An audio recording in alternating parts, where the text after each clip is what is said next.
এই দৌলতদিয়ার এই বিরল ভূমি থেকে যার দয়া ও রহম করমের ভিতর দিয়ে আজ আলোকিত ভূমি হিসেবে রূপদান হয়েছে, পুত পবিত্র আলোকিত ভূমি হিসেবে রূপদান হয়েছে, যার নাম ছিল হযরত সৈয়দ রাশাদাত সাবিউল হাসান আলাইহিস সালাম।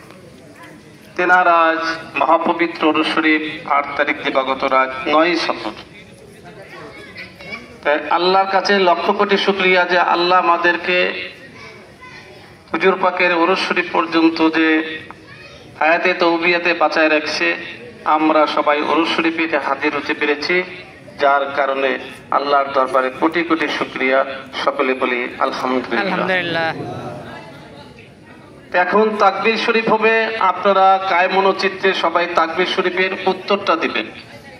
নারায়ে তাকবীর, নারায়ে তাকবীর, নারায়ে রিসালাত, নারায়ে রিসালাত, নারায়ে হায়দারি, নারায়ে হায়দারি, নারায়ে হাসান, নারায়ে হাসান, নারায়ে হুসাইন, নারায়ে হুসাইন, নারায়ে গৌস, নারায়ে গৌস।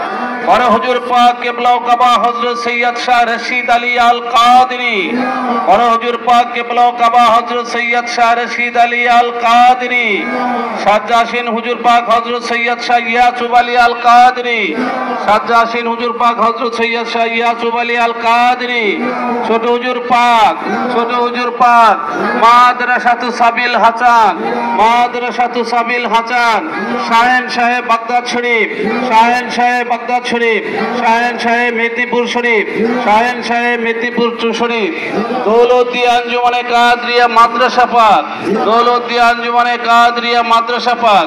নারায়ে তাকবীর।